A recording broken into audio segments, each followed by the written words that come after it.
Welcome to the Motormouth YouTube channel. I'm Zach. I'm Andrea. And this is Questions, Coffee, and Cars 172. How do you get a question in? Follow along on Instagram at Motormouth_Andrea. Every Sunday morning, I put a post out asking for questions.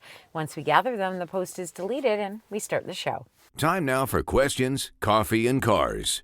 Your questions from Instagram. Is it even possible, hybrid or electric? Love, love, love the channel. Thank you. My company just mandated 3 days in the office, and the drive is 200 kilometers round trip, all highway, so 600 kilometers in total. Is there any SUV that would make it 2 weeks without refueling? I have 2 kids in car seats, and I don't drive the car unless I'm going into the office.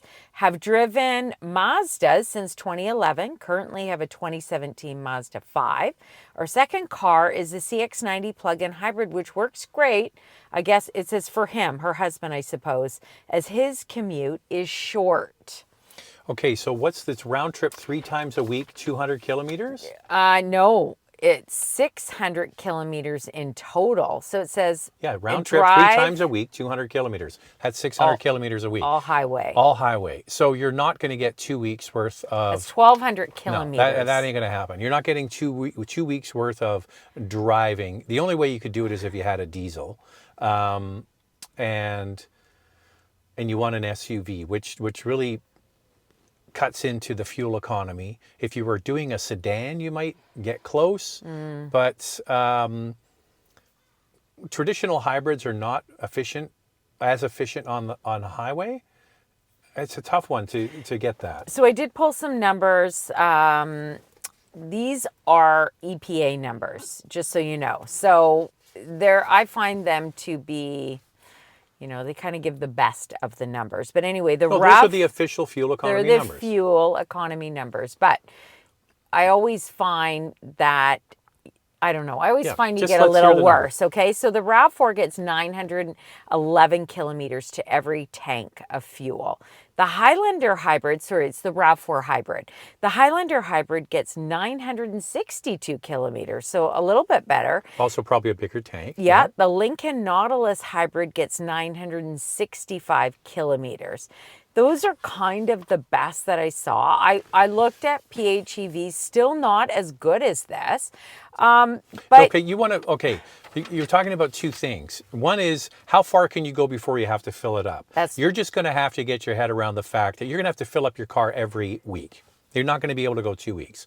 And I wouldn't recommend filling it up every 2 weeks if you're driving that much on the highway. Because the last thing you want is to get stuck in Canada, you're using kilometers, stuck in a winter storm, stuck somewhere, and then you don't have any fuel. Yeah. So it's not a bad idea to fill it up every week. This is what you do. This is the woman saying her husband has the PHEV. Yes. You just tell him his husband duties are every week, in the weekend, he's got to go fill up the car for you. You know, that's what I would do. See, for Andrea, I would say, don't you worry, honey. I'm going to give me the keys, and I'm going to take your car, and I'm going to fill it up for you. I don't think it's about whether she wants to fill it up or not and going to the gas station. She just said every 2 weeks. It's about saving fuel. That's why she's asking. And with a hybrid, it would be very tough to do because hybrids are actually more fuel efficient in the city versus the highway. But how about this? I actually think an electric vehicle would work well for you. You could lease it. And I'm thinking the Chevy Equinox EV. You could come home and charge it every night, and you will be set to go the next day. 200 kilometers a day would be totally fine. I think it is around 400, right? Yeah. Roughly. And some of them up at, I think, 500. But you know what? That is a good price point. You can get one for under $50,000. There's money on the hood for these EVs from Chevrolet, and maybe the lease interest rate, I didn't look at that, might be a little bit lower. I'm thinking go with an electric vehicle and lease it. The other thing is it's made in Mexico and should come into Canada with no issues. The ID4 is another one from Volkswagen, that's made in the United States and might have some price adjustments because of it. So the Equinox is a great choice. And then Andrea is right. If you're really trying to just eke the most mileage. I read that you don't want to go to the gas station that often, but you just plug it in every night. I You're think right. it's just about savings. And like your husband, even though the CX-90 plug-in hybrid doesn't have a ton They're of going to be range, battling over who gets to plug in, Andrea. the great news is that he's got that short distance, so he's got a clean ride every day. I don't know. I'm kind of coming around to you. You know I'm what? thinking If you EV had, and lease it. if there were still diesels available, you could go. This car would go 1,200 kilometers, no problem. It would. This would go. I could drive it On the highway would on the be highway, amazing. no problem. Like this car really needs a run every day on the highway. It would love you. Absolutely love you. No, it's not for sale. No. Have you seen the new Kia K4 hatchback? What do you think of it? And is it coming to Canada? It's the one I'd want. It looks pretty cool, doesn't it? So initially, it was, I think, at the New York Auto Show we saw it for the first time, and the U.S. was getting it. No, it was never at the New York Auto Show. Where was it at? We've never seen it in person. No, I think the U.S. had it come out on a display quickly, and then it disappeared. People saw it. I swear they saw it at the New York Auto Show. If I'm wrong, correct me. We asked Canada, we asked Kia Canada, is the K4 hatchback coming? Oh, we don't know, we don't know. Guess what? I went online, I looked at all of their models. Guess what it says? For Canada, K4 hatchback will be arriving at the end of 2025. You know, the U.S. said they're taking it. So the U.S. it's all about the economies of scale. If they can bring in X number of cars and have the cars certified, and a big part of this is getting them certified, then Canada can piggyback on that and bring those cars in too. You kind of knew if they were going to. But the interesting thing is Canada's bringing in the EV5 electric SUV, and the United States isn't. It's kind of interesting that way. But yeah, I'm glad. I think they'll be surprised. I think they'll be surprised with that car that it's going to actually sell quite well, because style is important, especially for the young buyers. They're hoping to adopt that brand. I think it's going to do well. And by the way, that EV5, originally when we did our walk around review of it, you were chiming in, oh, this is made in China. This is made in China. So when we were in Spain for Kia's EV Day, we asked the president, what about the EV5 for Canada? He said it's going to be made in South Korea.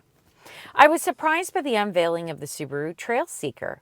Did you all have any idea they had an EV of that size in the pipeline? Also, does this probably mean Toyota will be coming out with their rebadge of the Trail Seeker?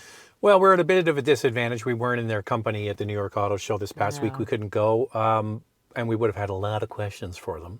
I think that it's inevitable because they said they're not going to be making the Solterra for 2025, and for any ZEV mandates, they're going to have something. Yeah. So I think it's good that they're doing something. Yeah, I don't know the underpinnings of it. Is it all Toyota stuff? I'm not sure. I don't know either, but I have to say that it looks pretty good. I mean, they still have their cladding, which I know many of you don't like, but it kind of has a wagon look to it. Don't you think it looks a little bit longer? I don't know how it's going to sell, but hopefully it's more successful than the Solterra. Which is what I was talking about in the last questions, Coffee and Cars, talking about the new Outback, right? And you can see that's the look that they're going for moving forward. So it could be a shared platform. We don't know. Yeah, we don't know. I'm currently deciding between a lightly used 2021 to 2023 Audi S5 Sportback and a BMW M340i in Alberta, willing to go to BC too. Currently, for the same year and similar mileage, the BMW seems to go for $5,000 to $8,000 higher. I was wondering what your thoughts are between the two cars and if the price difference is worth it for the BMW. Okay, we're going to do a yes or no. Are you ready? Is it worth it for the BMW? Yes. 3, 2, 1. Yes. I'm going to give you a little pro tip here. Keep looking for a British Columbia 340i. And because the cars that come out of British Columbia are hands down way nicer than any other part of the country. Alberta, nothing, love Alberta, but they get a lot of stone chips because they put grit down in the wintertime. Yeah. Chipped windshields, Plus, you get more snow and salt and stuff from Alberta. In British Columbia, you really want to drill down and find one from Victoria. If you can wait until you find a BMW 340i from Victoria, that car will have had a charmed life. Yeah. The roads over there are really nice. It's just like it'll look brand new when you get it. And probably low kilometers on it as well. I like the driving dynamics more of the 3 Series than the S4, only because it's more dynamic. I also am not a huge fan of the lighter steering in Audi models. They're very, very light, and that may appeal to some people versus others. I just like the BMW. It's all the engine. It's the inline 6. Yeah. The inline 6 is get it while you can kind of thing, right? And the thing is, I know it's more money and you're wanting to get the deal, but wait until the right car comes up. As someone who's bought a lot of spendy cars over the years, I'm a bit of a fanatic with this stuff, right, Andrea? For sure. You want to sit on those onlines. You want to go onto everywhere. And then when you see the right one, when it pops up, you go, oh man, that's the one for me. And there'll be nothing like getting it. And if you live in the other part of the country, pay to ship it across. Yeah. Just spend the extra. The car should, if it's not being in an accident, be like brand new. And the thing is, you could fly into Vancouver, or then take the ferry to Victoria. Oh yeah, you could fly into Victoria as well. And then you could drive it back. So what I'm saying is Victoria is the ultimate. Yeah. But don't just wait for Victoria. Vancouver area. Anywhere on the island, not just Victoria. And there's anywhere. And there's tons of them in British Columbia. So and also reach out to the BC dealers and speak to their sales manager and say, hey, this is what I want. When one comes in, give me a call. And tons in Vancouver as well. I mean, just tons. Looking for a fun 2-door sports car for under 20,000 Canadian. Suggestions: BRZ, Civic. This will be a secondary summer-only car. Well, you left Miata off. You know what there. I'm going to say. You left the MX-5 Miata off the list. I don't know how big you are. So what Civic did they want? The SI? It just says Civic, but I mean, it could Under be Type 20? R, could be... Yeah, I don't think for under 20. But you know what? I actually went on and started looking for you what is available used. The BRZ, I mean, you can get some good deals under 20,000, which is probably why you're looking. I also looked at GR Corolla. Boy, they're really holding their value, and there's not a lot of older ones. Another one I saw, of course, MX-5. That's number 1 on my list. But Mustang. There's lots of Mustangs. The thing is, I can't remember what year they upgraded the engine. Was it 22 or 23? Anyway, in the last few years, they put the larger displacement engine in the BRZ or BRZ and the GR Corolla, not the GR Corolla, the GR86. Yeah. And that's the one you want. If you get the first generation of either of those two, the engine wasn't really the right match for the car, in my opinion. And I remember the year we drove it. I'm trying to remember if it was 22 or 23. It will, I tell you what, I'll put the graphic at the bottom of the screen here. I'm going to show you images of it, and then I'll say what year it is. Yeah. That upgraded engine is the one you get. You're not getting that for under 20 grand. No. So I would go, honestly, take my advice on this. Do not get the first generation. It's just not that satisfying to drive. But you're right, the GR86, I mean, that's going to be tough to get. But there are, there's loads of Miatas around. Loads of those around. Miatas and Mustangs. So maybe consider those. And the Civic is fantastic. We like the Civic. Get a used Civic Yeah. SI. Used Civic SI. Love your channel. Thank you. Not too long ago, you guys did a review on the refreshed 2025 Mitsubishi Outlander gas model. Wondering if the PHEV model got the same refresh, and which would you choose, gas or plug-in hybrid? Yes, we asked Mitsubishi about this. The updates will come to the 2026 Outlander plug-in hybrid. They expect us to be able to drive it at the beginning. He said end of this year, beginning of next year. Beginning of next year. I would say, it's safely say about a year from now, the beginning of 2026, for sure you should be able to get one. But I would wait. I would wait for it. I would wait for it as well. But you know what was surprising about that Outlander gas model? How much you liked it. How much I liked it, but also how quiet the cabin is.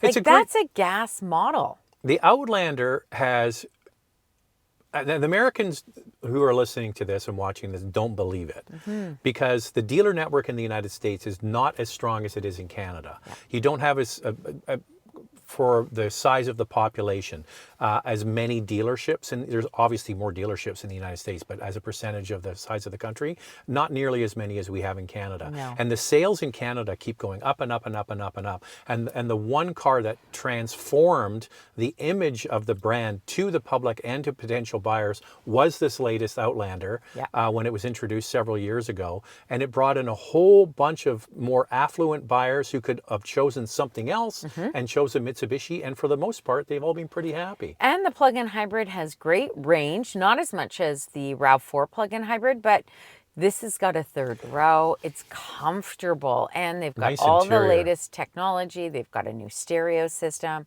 They've done a really nice job with it. I would wait for the plug-in hybrid. Yeah, if you're not in a rush. Yeah.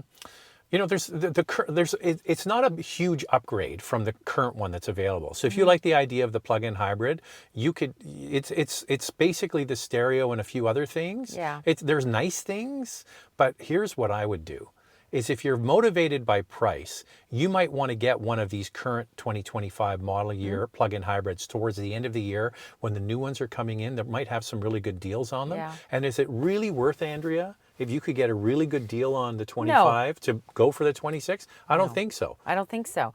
And some of you have said that it's going to have more range for 2026. I don't know. We don't know that. We don't have confirmation on that. So that's the only thing I may wait for and see a little bit. You could see when they release it, if there's a press release that comes up. But we'll they're know talking by about then. range. We'll We will know by then. Yeah, you'll know by then. Like if they can come out with an extra 6 miles or 10 kilometers of range, that's going to be big news. That's a big deal. Always appreciate the content. Thank you. Due to an engine problem, we had to sell our 2010 Forester earlier than intended. Now we're thinking of what to replace it with. We're looking at 3-row SUVs, specifically the CX-9 and Ascent 2022 or newer, though open to suggestions. But considering the current market situation, is it best to wait? Is it best to go new instead of used, or any recommendations for 30 to 35,000 Canadian budget? Yeah. It's tougher in the used market. You could, Do you know which one is very reliable? Is the CX-9. You know, it's got a 6-speed automatic transmission. It's comfortable to drive. A lot of people who own the CX-9 are really, really happy with it. It's not the biggest 3-row SUV in its class. The Ascent feels bigger for sure. Yeah, the Ascent is actually, they did really a good job with the packaging on the inside. If I was going to buy a used 3-row SUV, I would, you could get a used Pilot. Might not be a bad way to go.